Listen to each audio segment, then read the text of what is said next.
화장실에 들어갔다가 성별이 전환되면 어떻게 되죠?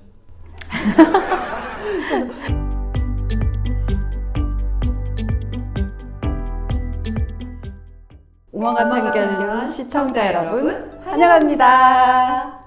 네, 저희가 오만과 편견이라는 채널명으로 인사드리게 되어서 반갑습니다. 지난주에 정신없이 막 촬영을 시작하느라고 채널에 대한 인사를 제대로 못 드린 것 같아요. 저희는 좀 오만과 편견이라는 아름다운 이름으로 우아한 이름으로 채널을 시작하게 되었는데요. 사실 이 오만과 편견은 아시는 분들은 다 아시겠지만 굉장히 유명한 소설 제목입니다. 이렇게 채널명을 정한 이유는 우리 전총 어떻게 생각하세요? 일단 제가 너무 재밌게 읽었던 소설이에요. 중고등학교 시절에 뭔가 이렇게 그 이성에 대한 호기심도 있고 뭔가 첫사랑에 대한 어떤 기대감도 있고 이런 시절에 그 제인 오스틴의 오만과 편견을 읽었을 때 일단 그 섬세한 문장들, 표현들 이런 것들이 너무너무 아름다웠고, 그리고 제 기억에는 약간 드라마에 너무 흔히 나오는 스토리긴 해요. 지금도 그 주제, 그 서사는 여전히 그 안방 극장을 차지하는 드라마들로 계속해서 재현이 되는데요. 그 주인공들 사이에서 우리가 어떤 상대에게 대해서 가지고 있었던 생각들, 그것이 편견일 수 있고, 그것들이 사랑 안에서 어떻게 편견이 깨지고 또 우리가 진실을 알아가는가, 서로를 더 깊이 이해하게 되는가, 이런 부분들이 되게 감동적으로 읽었던 것 같아요. 그래서 우리 채널도 약간 우리가 가질 수 있는 사회 현상들에 대한 어떤 또 주제들에 대한 편견을 좀 깨고 우리가 그것을 좀 더 진실하게 바라볼 수 있는 눈을 가질 수 있도록 우리가 안내를 할 수 있는 채널이 되면 좋겠다, 이런 의미에서 그런 의미에서 오만과 편견이라는 채널명을 정하게 됐어요. 그리고 저는 이제 청소년 시절에 이 소설을 굉장히 막 탐독하면서 그 순수한 마음으로 읽었던 기억이 나는데, 우리가 바라는 세상, 그 순수함, 바라는 세상에 대한 순수함을 좀 같이 생각해 봤으면 좋겠다, 이런 마음이 들더라고요. 그러한 의미에서 오늘의 주제를 먼저 좀 한번 말씀드리면, 오늘은 두둥. 네, 오늘의 주제는요. 모두의 화장실, 문제적 화장실, 모두의 화장실에 대한 이야기예요. 여러분들 모두의 화장실에 대해서 혹시 알고 계신지 모르겠어요. 지난 3월 16일인가요? 우리나라 성공회대에 있는 세천연관이라는 건물의 지하에 모두의 화장실이라는 이름으로 새로운 화장실이 설치가 됐어요. 근데 그 화장실에 대해서 여러 가지 찬반 논쟁이 사실은 국민들 사이에서 이렇게 있었거든요. 그래서 오늘은 우리가 그것에 대해서 얘기를 해보는 그런 시간을 갖도록 하겠습니다. 사실 이 모두의 화장실이라는 이름이 처음 나온 건 아니고요. 사실 일반 언론에 이렇게 나와서 공공기관에 설치가 되어서 이슈가 되기까지 전에는 여러 논의가 있었습니다. 그런데 제목 자체가 사실 모두의 화장실이라고 해서 의미가 어색하지만 이거 뭘 의미하는 거지? 이렇게 생각하시는 분들이 계신데, 사실 이 모두의 화장실 안에는 남성과 여성이 모두 이용하는 시설을 한 군데 갖춘 그런 화장실을 모두의 화장실이라고 개념하고 있고요. 그 안에는 세면기, 그리고 남성 소변기, 여성 좌변기 등이 모두 한꺼번에 들어가 있는, 어린아이들을 위한 시설도 한꺼번에 들어가 있죠. 장애인이 이용할 수 있는 그런 시설물들도 보강이 되어 있고요. 네, 그래서 뉴스에 나오게도 이제 남성, 여성, 아이들을 한꺼번에 들어갈 수 있는 표지판을 달고 모두의 화장실로 이름 지어지고 있습니다. 그래서 그런 모두의 화장실이면 굉장히 좋은 거 아니야? 라고 그렇죠. 생각하시죠? 그런데 모두가 동의하기 어렵고 반대하는 의견이 있을 수밖에 없는 이유가 있습니다. 첫 번째로는 모두의 화장실의 실제 모습에 대해서 좀 한번 말씀드려보면 어떨까 싶어요. 저는 양성평등 교육원에서 하는 교육을 받았었는데 거기에서 모두의 화장실에 대해서 얘기를 하더라고요. 그래요? 네, 사실 다른 이름으로는 성중립 화장실이라고도 하는데 굉장히 스펙트럼이 넓습니다. 넓게 표현하자면 예를 들면 장애인 화장실부터 시작해서 아이들이 들어가서 이제 거기서 기저귀를 갈 수 있는, 엄마들이 이용할 수 있는 그런 장소까지, 또 그리고 젠더의 구분이 없는 젠더리스 화장실까지를 모두의 화장실이라고 표현합니다. 마치 집이 있는 것처럼 화장실을 다 밖에서 고리를 달고요. 바깥에서 화장실이라고 써 있으면 그냥 건물 밖에 문이 여러 개 달려 있고요. 거기 문을 열고 들어가면 그 안에 세면대, 그리고 남성 소변기, 여성 소변기가 다 있는 우리 집 화장실을 공공기관에 다 여러 개 설치해달라라는 형태를 제안하고 있었어요. 저는 그걸 보면서 정말 낯설다. 좋긴 하겠죠. 근데 우리 집에 있는 화장실이 모두 있는 것이 경제적인가라는 의문과 함께 모두의 화장실의 개념 자체가 굉장히 모호하다 이런 생각을 할 수밖에 없었어요. 조금 이게 이 모두의 화장실이라는 것이 도대체 무슨 의미일까? 이 생각해보면 좀 잘 이해가 안 되는 부분이 있어요. 뭐냐면 우리가 그동안 알고 있는 화장실이라는 것은 우리가 집 밖에 나갔을 때 모든 사람들이 공용으로 쓸 수 있는 어떤 공중 화장실의 개념이 있잖아요.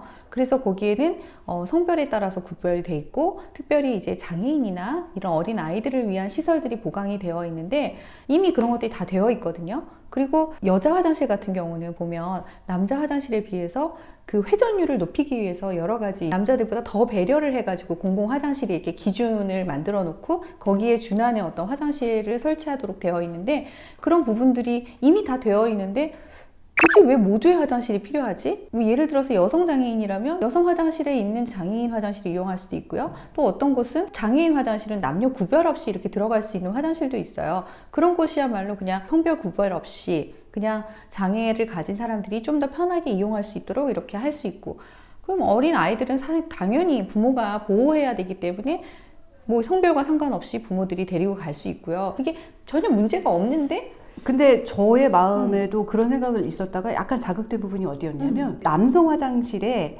아빠가 딸만 데리고 갔을 때 네, 그 경우를 문제로 삼더라고요. 근데 남성 화장실에도 그 좌변기가 있잖아요. 좌변기가 있죠. 근데 이제 바깥에 소변기에 서 있는 남성들을 뚫고 아이들 데리고 가야 되게 하는 셈세한 아빠들의 거고요. 마음이 어려우실 것 같다는 생각은 저도 들더라고요. 그럴 때 저는 이용하는 방법이 있습니다. 장애인 화장실이 있잖아요. 그렇죠. 장애인 화장실을 항상 이용하지 않기 때문에 장애인 화장실로 아이랑 같이 들어가서 활용하고 있는데 이 모두의 화장실이 굉장히 스펙트럼이 넓다고 말씀드렸는데 심지어 해외에서 제시하는 모두의 화장실의 예에는 거기 안에 침대가 있는 경우도 있어요. 침대요? 네, 이렇게 거동이 그러니까 화장실에서 앉아서 직접 그 활동이 용변이 불편하신 분들을 위해서 침대를 설치해 놓은 곳도 있거든요. 그래서 이런 이름으로 정의도 없이 모두의 화장실이라는 이름으로 우리가 그냥 동의할 수는 없는 거 아닌가 이런 생각이 들더라고요. 그래서 제가 한번 모두의 화장실의 연원이 어딘가 찾아봤죠. 역시. 네. 그랬더니 이 모두의 화장실은 원래 장애인을 위해서 논의가 된 것처럼 시작이 되었는데 지금 우리나라에서는 성소수자라고 하시는 분들이 많이 주장을 하고 계세요. 그래서 그 이유는 사실 남성 외형을 가지신 분들이 여성 화장실을 가기 어렵고 여성의 외형을 가진 분들이 남성 화장실에 가기 어렵기 때문에 모두의 화장실이라는 성중립 화장실 결국 우리나라에서 말하는 모두의 화장실은 젠더리스 화장실에 가깝더라고요. 그래서 모두의 화장실과 성중립 화장실을 눈가로 이렇게 놓고 이해하시는군요. 네, 그래서 약간 우리나라는 모두의 화장실이라는 용어로 이름을 약간 둥글려 놨지만 성중립 화장실을 의미하는 것이 바로 이것이라고 보시면 되고 여기에 뭐 가족들의 어려움이라든지 이런 것을 표면에 내세운 것이 아닐까 이런 생각이 들었습니다. 그래서 해외에서는 오히려 장애인 화장실을 더 개선하는 형태로 가고 그거는 사실 우리가 소수자에 대한 복지 차원이기 때문에 전국에 똑같이 적용할 수는 없어요. 그렇죠. 그건 모두가 인정하고 있는 사실인데 모든 화장실을 모두의 화장실로 개선하자는 것은 결국 남성 화장실, 여성 화장실을 없애자는 논의밖에 될 수 없는데 실제로 해외에서도 성중립 화장실이 있는 해외에서도 이렇게 모든 남성 화장실, 여성 화장실이 없어지진 않죠. 그렇죠. 그리고 해외 같은 경우에 성중립 화장실의 문제들이 굉장히 많잖아요. 이제 저도 이제 해외 외신들을 이렇게 보면서 깜짝깜짝 놀라는 게 어떤 그 사례를 이제 언론을 통해서 봤는데 뭐냐면 그 성중립 화장실에 여아들이 들어갔는데 거기에 트랜스젠더 남성이 들어와서 남성에 의한 성추행이 일어나기도 하고 이런 것들 때문에 오히려 미국이나 이런 데서 학부모 단체들 중심으로 해서 이 성중립 화장실 만들지 말아달라라는 어떤 그런 요청도 하고 있다고 저는 들었어요. 저도 댓글에 이게 뉴스의 댓글에 어떤 분이 저는 미국입니다. 아이들을 일반 공중 화장실에 보낼 수가 없습니다. 이런 댓글을 실제로 그 엄마들이 쓰고 있는 걸 봤거든요. 네네. 그리고 또 뉴스로 본 것은 젠더 플루이드라는 것이 있다고 해요. 맞아요. 네, 이 젠더 플루이드라는 성별을 저도 뵌 적은 없지만 네, 성 적재성이 지금은 남성이었다가 조금 지나면 여성이 되었다가 내가 어떤 성으로 규정할 수 없기 때문에 여성일 때는 여성 화장실, 남성일 때는 남성 화장실에 들어가야 되는 상태인데 외형을 봐서는 우리가 알 수가 없는 거예요. 그리고 화장실에 들어갔다가 성별이 전환되면 어떻게 되죠? 그리고 저는 사실 이게 약간 선동 아닐까? 이게 전국에 있는 화장실을 모두의 화장실, 그분들이 말씀하시는 그 이제 성별의 구분이 없는 화장실로 바꿀 수는 없어요. 그거는 어쩌면 당연한 거예요. 왜냐하면 비용의 문제도 있거든요. 모든 화장실 한 칸 안에 남성 소변기, 여성 소변기, 세면기를 모두 너무 다 낭비죠. 넣을 수가 없고 시정간치도 다 밖에 놓고 이분들이 안 나올 수도 있는데 그럼 줄석 공간은 그 문 밖에서 한 줄 서기를 해야 되는 이런 상황이 되거든요. 그리고 우리 다 여행을 다녀보시면 알지만 고속도로 휴게소 가면 이 여행 시즌에는 그 칸칸이 이제 분리되어 있고 이렇게 되어 있는 화장실도 얼마나 줄을 길게 서요. 그런데 이것을 전부 다 공중 화장실을 모두의 화장실의 개념으로 이렇게 바꾼다 그러면 공간도 엄청나게 필요할 뿐 아니라 그것에 대해서 그 설치를 위한 비용, 뭐 또 그 사용의 효율성 이런 걸 다 따졌을 때 공공에게 이게 유익을 준다기보다는 오히려 좀 불편함을 유발하지 않을까 이런 생각이 들거든요. 그래서 사실은 주장하시는 분들께서 이거를 주장하시는 이유가 뭘까? 저는 항상 이 생각을 하거든요. 저는 변호사기 때문에 이 결론이 어떻게 날까?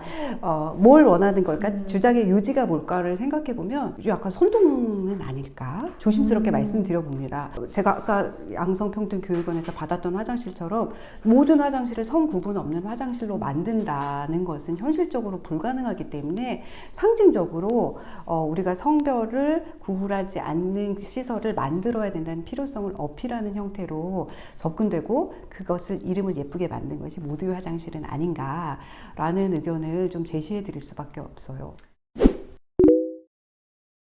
이런 주장을 하시는 분들 얘기를 이렇게 들어보면 예를 들어서 이제 성전환을 하신 분들 같은 경우에 공중 화장실을 이용하는데 너무 불편이 있어서 그분들이 여러 가지 질병에도 시달리기도 한다. 그렇기 때문에 그들의 인권을 보호하기 위해서 이런 성중립 화장실이 필요하다. 모두의 화장실이 필요하다. 이렇게 얘기를 하시는데 차라리 그러면 이미 장애인 화장실도 있고 어린 아이들이 이용할 수 있는 화장실도 다 있는데 그냥 성중립자들을 위한 화장실을 차라리 만드는 게 좀 낫다고 생각해요. 항상 문제는 먼저 논의를 하고 이 논의 과정에서 대안이 나온 다음에 결론이 나와야 되는 겁니다.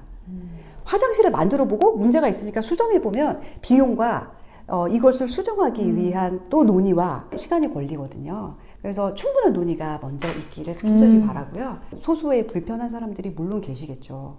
이런 분들을 도와드릴 수 있는 시스템을 먼저 만드는 것이 더 필요하다는 입장입니다. 그래요. 오늘 성중립 화장실, 모두의 화장실에 대해서 얘기해 봤는데요. 여러분들 어떻게 생각하시는지 되게 궁금해요. 여러분들의 생각을 댓글창이나 저희들에게 이렇게 남겨주시면 저희들이 또 함께 보면서 더 같이 고민하고 이런 것들이 건강한 사회로 만들기 위한 건전한 토의가 되기를 그렇게 바라면서요. 오늘 방송은 여기서 마치면 좋겠습니다. 네, 저희는 그냥 예전에 오만과 편견을 즐겁게 읽었던 평범한 여성들의 입장을 말씀드린 거고 혹시라도 저희가 말씀드린 의견에 대해서 좀 질문이 있다, 의문이 있다고 생각하시면 댓글 달아주시면 저희도 다시 한번 생각해보고 말씀드리도록 하겠습니다. 반대 의견도 너무 좋습니다. 네네. 네, 저희와 다르게 생각하시는 분들도 의견을 남겨주시면서 현대 사회는 다양한 개인들이 모여서 살기 때문에 그 다양성에 대한 어떤 존중이라는 것은 굉장히 중요하고 그 다양성을 어떻게 사회적인 공익을 해치지 않으면서 존중해 줄 수 있는가 이런 부분들에 대해서는 우리 사회가 굉장히 이렇게 다양한 토의를 할 수 있는 그런 환경이 되었으면 좋겠어요. 그래서 우리 채널이 토의론의 계기를 만들어주는 그런 장이 되기를 바라면서 오늘 방송 여기서 마치겠습니다. 혹시 좋으셨다면 구독과 좋아요도 눌러주시고 다음 시간에 또 찾아뵙겠습니다. 시청해주신 여러분 감사합니다. 감사합니다. 둘, 셋. 안녕하세요. 오만과 편견 시청자 안녕. 여러분 안녕하세요. 둘, 셋. 오만과 편견 안녕하세요 안 해오고 오만과 편견 시청자 여러분 환영합니다. 안녕하세요. 나 이게 환영합니다가 아니야. 다시 뭐야? 환영합니다. 안녕하세요. 환영합니다. 나 정신이 없어.